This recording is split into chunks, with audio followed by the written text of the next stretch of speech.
Saludos, bienvenidos a Opiniones. Les saluda Pedro Corzo. Hoy vamos a hablar con un amigo de esta casa y un amigo personal. Una persona que muchos de ustedes conocen, ven a través de la televisión, con esas hábiles exposiciones que hace. Pero lo que tal vez ustedes no conozcan es que Carlos Sánchez Berzaín es autor de una gran cantidad de libros. Y la semana pasada presentó su penúltimo libro, y aclaro que no digo el último, su penúltimo libro, titulado Guerra Híbrida en las Américas.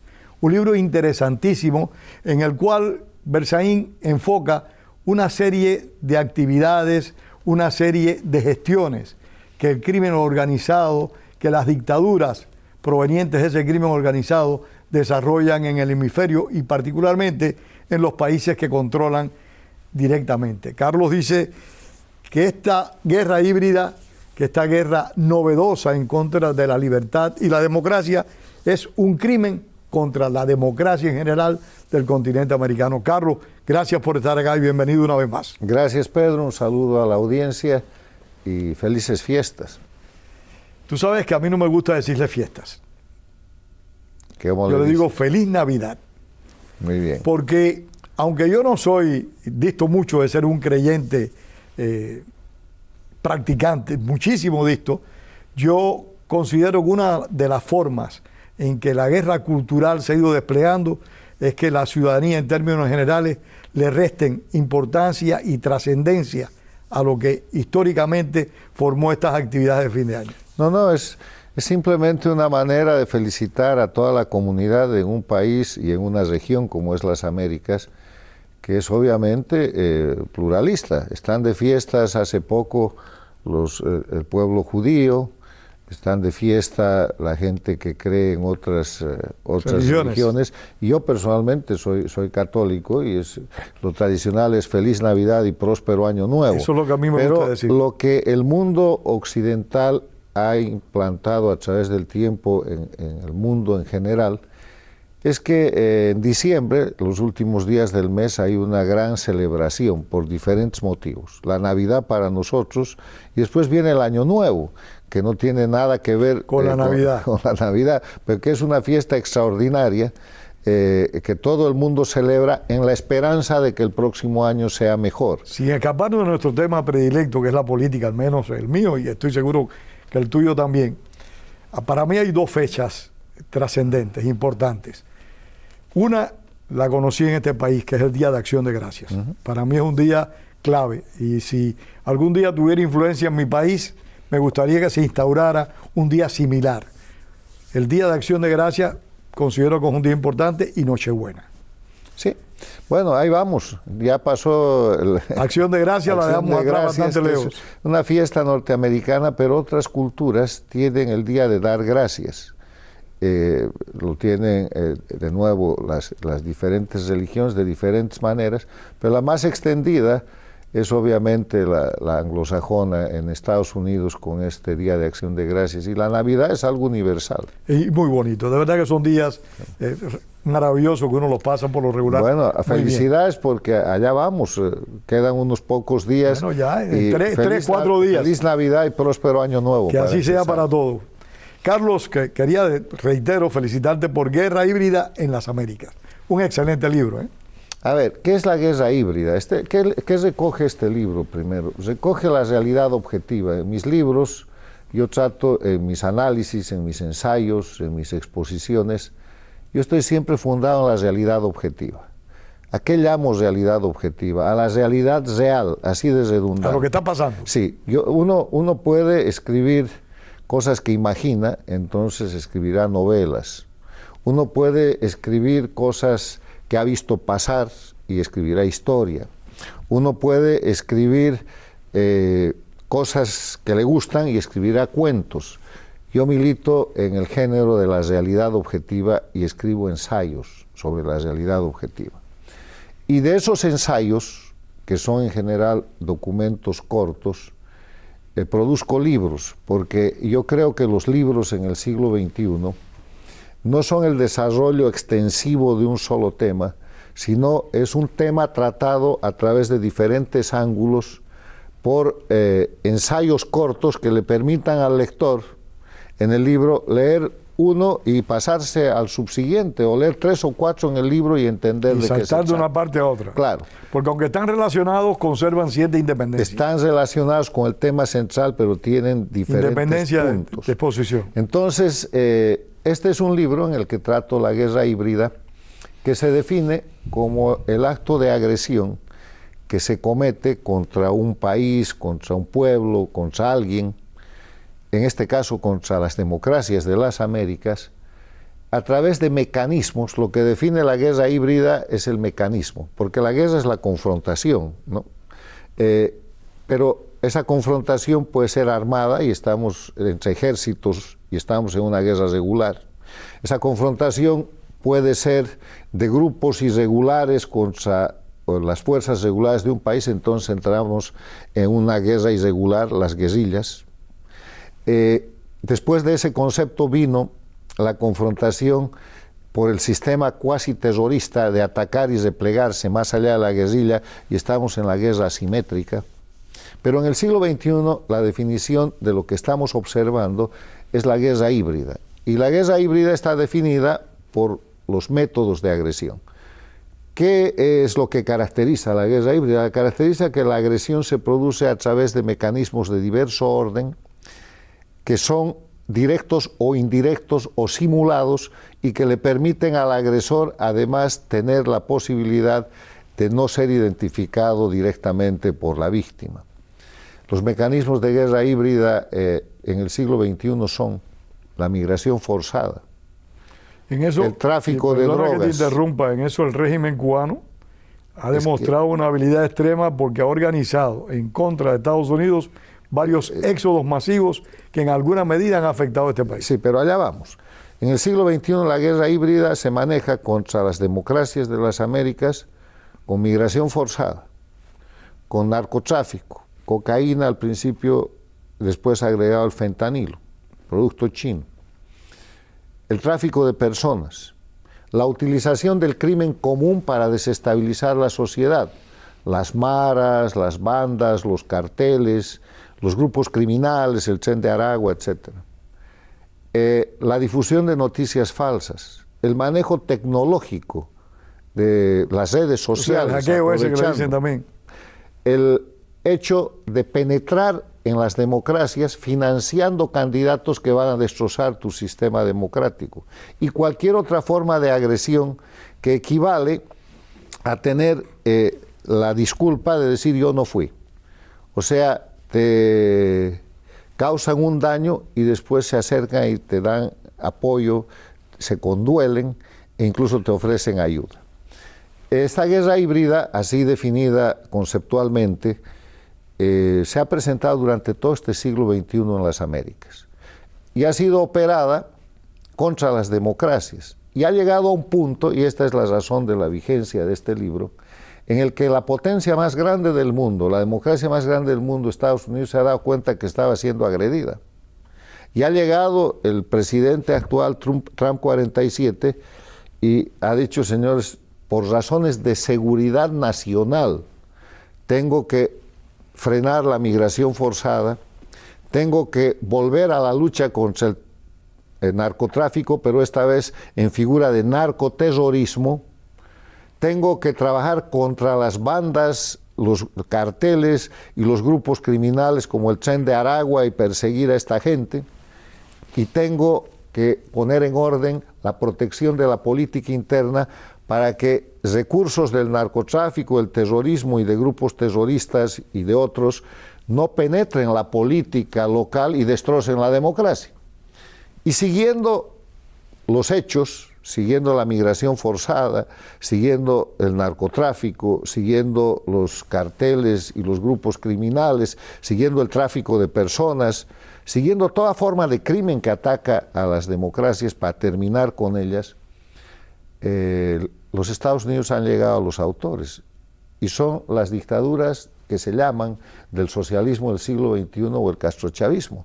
Todas estas agresiones conducen a Cuba, a Venezuela, a Nicaragua, a Bolivia, y a partir de ellos a sus socios extracontinentales, que son las dictaduras de China, de Rusia, de Irán y de alguna manera Corea del Norte. O sea, las democracias en las Américas han sido atacadas y están siendo atacadas, y no solo Estados Unidos es el que está tomando acción. Pero miren ustedes Chile, por ejemplo, en Chile han matado al teniente Ojeda, refugiado venezolano. ¿Quién lo ha matado? El Tren de Aragua. ¿Qué está haciendo Chile ahora que ha pasado por su proceso electoral? Tratar de votar a los criminales, de detenerlos, y ha puesto en eficiencia su sistema de seguridad. Hay una disputa entre Chile y Perú. ¿Por qué? Porque hay un grupo de venezolanos que están en la frontera y nadie los quiere. La migración forzada a Estados Unidos le ha tocado, de los más de 8 millones de venezolanos expulsados y de los más de 2 millones de la última migración cubana, digamos que le ha tocado 1 millón de venezolanos. Pues Colombia tiene más. Colombia tiene casi 2 millones de venezolanos y el Perú tiene 1.600.000. En Colombia Chile, lo ves en las calles, bueno, okay. pidiendo Entonces, ayuda a los pobres. No es Estados Unidos el único país agredido. Este discurso del antiimperialismo con el que se ha llenado la boca el castrismo convertido en castrochavismo para operar el crimen organizado a través de mecanismos de guerra híbrida, porque así se llama, guerra híbrida es el concepto, no es un ataque contra el imperialismo, es un ataque contra todas las democracias. Han atacado por igual, además de Estados Unidos, a países cuyos gobiernos toleran ser las víctimas y que son gobiernos paradictatoriales, como Colombia, como México, como Brasil y como Chile. Todos apoyadores de las dictaduras de Cuba, Venezuela, pero sufriendo las consecuencias del ataque. Okay. Pero además han atacado a democracias plenas como Panamá, como Costa Rica, como República Dominicana, como El Salvador, como el Perú, como la Argentina, como el Uruguay, como el Paraguay. A los 30 y tantos países de América Latina, los agresores han sido 4, Cuba, Venezuela, Nicaragua y Bolivia, las dictaduras, con la complicidad de gobiernos paradictatoriales, pero el resto de los países son los agredidos. Entonces, ¿qué describe la guerra híbrida en las Américas? Primero da un ensayo introductorio diciendo lo que es la guerra híbrida y llevando al lector a darse cuenta de que todos estos hechos que han desestabilizado las democracias, que han afectado la vida diaria de los ciudadanos, porque una migración forzada afecta a la economía, afecta el sistema de salud, afecta el sistema de educación, afecta la plata de los contribuyentes y la forma de vida que tiene la gente. Porque cuando tú en tu casa recibes huéspedes, digamos una casa normal de 3 dormitorios, les puedes dar un dormitorio y los recibes por una semana. Se desequilibra. Pero si a la semana siguiente te llegan 5 familias, no te alcanza nada, no te alcanza el agua, no te alcanza... Y la casa alcanza menos. Ok, entonces en eso consiste la migración forzada, en que yo te mando gente, la fuerzo a salir de mi país, cosa que han hecho Venezuela y Cuba. El primer ejemplo fue el Mariel y fue exitoso, como tú lo mencionabas.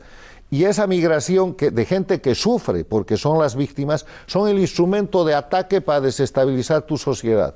Pero además, en medio de esa gente te mando criminales. Va el Tren de Aragua, van las maras, no sé qué, que van a empezar a cometer crímenes que van a afectar tu sistema de seguridad. Y a la vez afectan a la gente que el país ha recibido. Bueno, por eso. A los refugiados los afecta seriamente. Los afecta porque los desprestigia y los hace indeseables. Entonces, pero además de eso, cuando esa gente de alguna manera, la gente de bien se estabiliza, lo que hace es producir dinero y mandar remesas a los países que están bajo control del crimen organizado, y esas remesas alimentan el control dictatorial del crimen organizado. En medio de todo eso, migración forzada a un lado, que es una de las formas de guerra híbrida, el narcotráfico que tradicionalmente era de cocaína. Cuba fue el primer narcoestado en la década de los 80 con Pablo Escobar Gaviria, el colombiano, y con el boliviano Roberto Suárez Gómez. Terminó con el fusilamiento de La Guardia, de Ochoa, que no pudo disimular la participación directa de Fidel y Raúl Castro como los narcotraficantes que hicieron de Cuba el primer narcoestado. Cuba nunca dejó de ser un narcoestado, pero con su expansión en el siglo XXI convirtió en narcoestados a Venezuela, a Bolivia, a Nicaragua, al Ecuador con Correa. E hizo con López Obrador y con Sheinbaum de México la gran plataforma del narcotráfico. Y diría cuál es el resultado. México tiene una cantidad importantísima de estados dentro de México que son narcoestados. Y el régimen usurpador de Venezuela ha sido identificado por Estados Unidos en actitud de defensa de Estados Unidos como narcoterrorista. No como un gobierno legal, sino también como un grupo de delincuentes. Ni siquiera como una dictadura, porque tú puedes instalar una dictadura en base a un proceso ideológico, revolucionario. Esto no tiene ideología. Son delincuentes en el poder. Son criminales que han tomado el poder y han suplantado la política con el crimen organizado transnacional liderado por la dictadura de Cuba. Entonces, en este escenario, lo que hace este libro, La Guerra Híbrida en las Américas, es mostrar una cantidad de casos de expresión de la guerra híbrida en las Américas. Migraciones forzadas, grupos criminales, la situación de Venezuela, cómo después de la elección de Venezuela del año pasado, el crimen organizado opera sobre eso, y se instalan regímenes narcoterroristas porque son narcoestados. De nuevo, la definición de narcoestado que está también en el libro: un narcoestado es aquel país donde la gente que ejerce el poder, la gente que gobierna, la gente que detenta el poder, hace uso de sus potestades gubernamentales para participar de la cadena del narcotráfico. Pero eso se vuelve narcoterrorismo cuando esa gente usa el miedo para dominar y para amenazar, porque el terrorismo es la exacerbación del miedo. Y el primer acto de terrorismo que cometen los regímenes criminales de Cuba, Venezuela, Nicaragua y hasta hace poco Bolivia es el terrorismo de Estado. El terrorismo de Estado es el que se perpetra contra tu propia población, de manera que tú produces hechos bárbaros, violaciones de derechos humanos, para que la gente, por miedo, asuma conductas que de otra manera no serían tolerables. Y esos son los presos políticos, la tortura, los asesinatos, los exilios, esta cosa y vas al tema ya de la migración forzada, de que la gente se vaya por miedo, porque hay un apunte también que es importante. Yo sostengo que en Latinoamérica la gente no migra por pobreza. La pobreza en Latinoamérica siempre ha sido tolerable porque nunca hemos sido demasiado ricos, pero es una pobreza en la que tú tienes tu terrenito, tu casa, trabajas, la familia junta su dinerito y las siguientes generaciones se van superando. Van a la universidad, van a los colegios militares y la sociedad crece. La gente no migra por pobreza en Latinoamérica, la gente migra por miedo. Cuando resulta que tú en la casa, los hijos están creciendo y te los pueden secuestrar, o se pueden llevar a tu hijo a ser parte de una banda criminal, una mara o una guerrilla, o se pueden llevar a tu hija y prostituirla, entonces tienes que emigrar.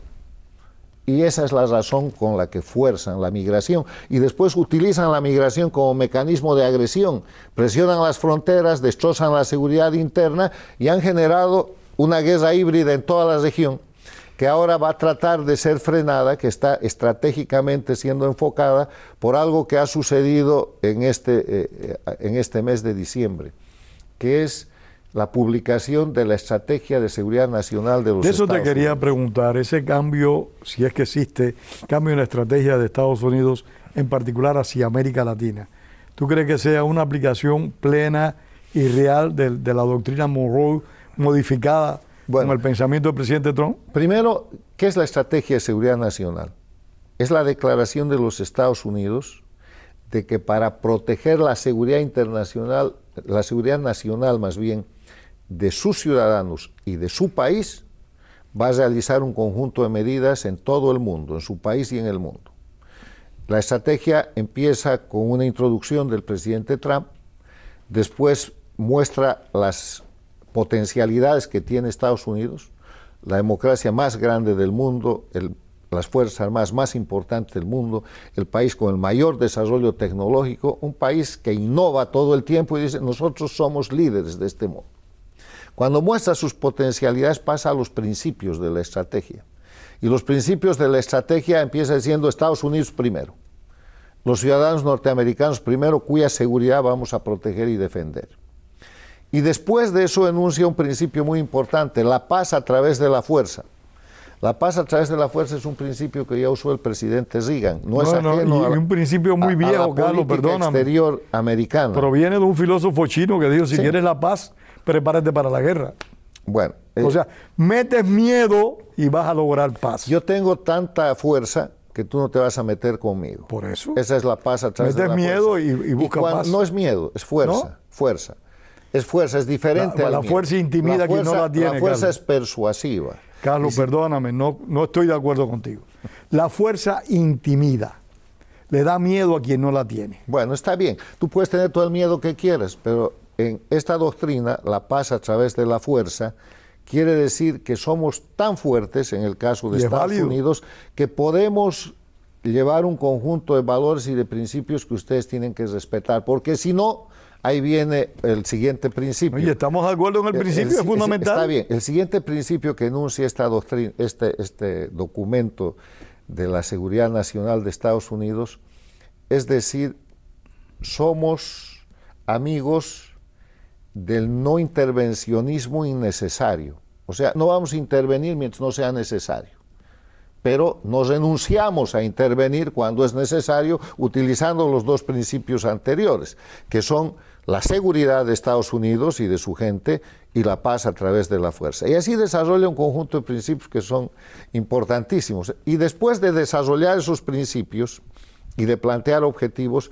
entra al análisis del mundo a través de los diferentes hemisferios, a través de los diferentes continentes, y el primero que toca es el hemisferio occidental. Estados Unidos llama hemisferio occidental a lo que yo llamo las Américas, o sea, desde el polo norte hasta el polo sur, en el área de lo que son las Américas, que incluye el Caribe, todas esas islas, 35 países y todos los territorios que están en esta área hemisférica, el hemisferio occidental. Y cuando habla del hemisferio occidental, empieza diciendo que van a aplicar su política pragmática con un principio que se denomina el corolario Trump a la doctrina Monroe. Expliquemos qué es esto. Primero, ¿qué es la doctrina Monroe? La doctrina Monroe es un discurso que hizo el presidente James Monroe en 1823, que dijo que en ese momento en el que muchos de los territorios de la América se estaban liberando y otros no lo habían logrado todavía, Venezuela y Colombia ya se habían liberado, Bolivia no todavía, la Argentina ya estaba libre, el Perú no todavía, tendría que venir la batalla de Junín y Ayacucho para que eso se logre. En ese momento histórico, en 1823, el presidente de Estados Unidos proclama y dice que no está permitido que las potencias europeas se metan en asuntos de las Américas y que cualquier ataque a cualquier país de las Américas, liberado o en proceso de liberación, es un ataque contra los intereses de los Estados Unidos. O sea, dicen, tú te vas a meter con Venezuela o con Colombia, con lo que fuera, Panamá no existía, te estás metiendo con Estados Unidos, estás atentando mi seguridad nacional. Esa doctrina Monroe ha avanzado a través de los siglos, tiene 2 siglos y un poquito. Y ha sido puesta en función en ocasiones y en otras no. Bueno, y a eso Trump ahora escribe con su equipo y dice el corolario Trump. ¿Qué es el corolario? Corolario quiere decir la conclusión, quiere decir cómo nosotros interpretamos una visión final. Y el corolario Trump dice: la doctrina Monroe va a volver a estar vigente, la declaramos vigente, pero se trata de que nadie se puede meter en América que sea una potencia extrahemisférica. Y no menciona, pero se está refiriendo a China, a Rusia, a Irán, a Corea del Norte, a Europa, a todo el mundo. Y está también refiriéndose a sus propios aliados. Potencias extrahemisféricas, aliados o no. América de los americanos, pero de todos los americanos, ¿no? Y ese corolario Trump dice, como hemos estado bajo agresión estos años, y hace un mea culpa que es interesante, y no hemos atendido a los ataques de que hemos sido víctimas con migración forzada, no habla de guerra híbrida es el concepto teórico, quedan 3 minutos. Pero habla de narcotráfico y qué sé yo, ahora lo vamos a hacer. ¿Y cómo lo vamos a hacer? Vamos a hacer que inclusive en el ámbito estratégico hay bases, hay antenas. En el ámbito económico han construido los chinos puertos, no menciona nada de eso, se replieguen. Y Estados Unidos va a volver a ocupar escenarios tanto de seguridad como de inversión y escenarios económicos. Entonces, la Lanza del Sur y esto es importante, que es esta operación militar que está desarrollando Estados Unidos en el Caribe para cesar el sistema criminal que ha usurpado la soberanía de Venezuela, es una operación regional, no es para Venezuela. Y ya lo ha dicho Trump, ha dicho, cuidado, sigue Colombia y puede seguir México. Donde haya crimen que está atentando a las democracias de las Américas, que se meta con las Américas, va a intervenir Estados Unidos. Y eso es lo que estamos presenciando. Entonces, la guerra híbrida da el concepto para el entendimiento socio-jurídico, político de lo que estamos viviendo. Voy a recordar un amigo fallecido hace unos años, Francisco Lorenzo, que él decía, el mundo está colorado. Siempre ha estado así el mundo. No, pero yo creo que este discurso del presidente Trump es una advertencia. No es acción, porque tiene las Fuerzas Armadas en el Caribe. Yo te voy a decir lo bueno de esto. Lo que ha pasado este año 2025 y ahora que se acaba, es que el año 2025 es el punto de inflexión en que las democracias han dejado de ser inermes, han dejado de ser indefensas. Han identificado a su enemigo en el crimen organizado y les han dicho, vamos por ustedes. Ahora la batalla no va a ser en nuestro territorio, va a ser en el Estados Unidos ha asumido el protagonismo que le corresponde. Estados Unidos, esta es otra cosa importante, Estados Unidos es el socio imprescindible de todos los países latinoamericanos. Y de muchas es la partes primera del mundo democracia, es la primera democracia del mundo y esto se ha producido, pero hay países que están acompañando a Estados Unidos, Argentina con Milei, Bolivia con Rodrigo Paz, ahora Chile, el Perú, el Ecuador con Noboa, el Paraguay con Peña. Se ha volcado. El año 2025 es el punto de inflexión en que las democracias, lideradas por Estados Unidos si quieres, le han dicho al crimen organizado, hasta aquí llegaron, ahora vamos por ustedes y la guerra híbrida se va a terminar. Ojalá se cumpla y se haga así. Se está haciendo, está sucediendo. Se nos acabó el tiempo, Carlos. Gracias. Carlos, muchísimas gracias. Muchas gracias. Como siempre, un programa muy interesante y gracias a ustedes por haber estado con nosotros una vez más en Opiniones. Y tengamos todos presentes siempre, como decía el apóstol José Martí, la palabra es para decir la verdad y no para encubrirla. Me sumo a las felicitaciones de Carlos Sánchez Berzaín de que tengamos una feliz Navidad y un año próspero 2026 para todos nosotros. Gracias. Hasta un próximo programa.